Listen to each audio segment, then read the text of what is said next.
Hello. Today that I will be doing a simple experiment using acetone and styrofoam. Styrofoam is actually called polystyrene, which is C8H8, and it's really fun to play with. They're just little packing peanuts that we usually see every day. And then acetone, which is C3H6O as in oxygen. It's the thing that we use to remove fingernail polish and other things, sometimes varnish off of like tables and things like that. So that's how we're going to perform our experiment today. These are the things that you're going to need. You're just going to need acetone, the polystyrene, a glove because acetone is harsh on hands because it's an actual chemical, and then a cup to hold the styrofoam and acetone in. So I'm going to pause it and then we'll come back when we're ready to finish our experiment.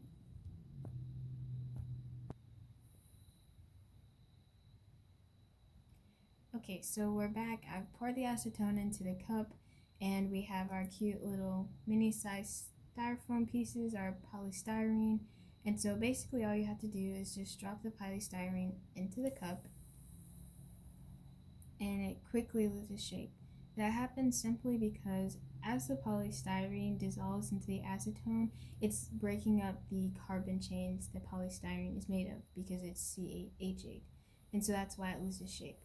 And when you put more than one, if you put a lot in and leave it for a little bit, it sometimes creates a gel, almost the beginnings of super glue. So it's really fun if you would like to continue that and make super glue. But for this experiment, we're just heating up polystyrene and dissolving it. Okay, so as I've already stated, the carbon chains are broken up.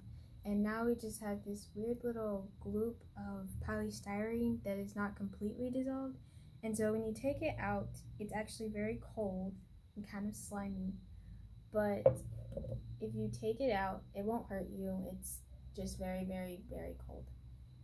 And you play with it for a little bit. Again, it makes this kind of the beginnings of glue. It's very sticky and cold. And this is what is left of the polystyrene that does not get dissolved after it's made a buildup. And actually, if you let this harden again, it can reform into more styrofoam. It's not as fun because it's more of a plastic now than styrofoam, but this is what happens after you dissolve polystyrene.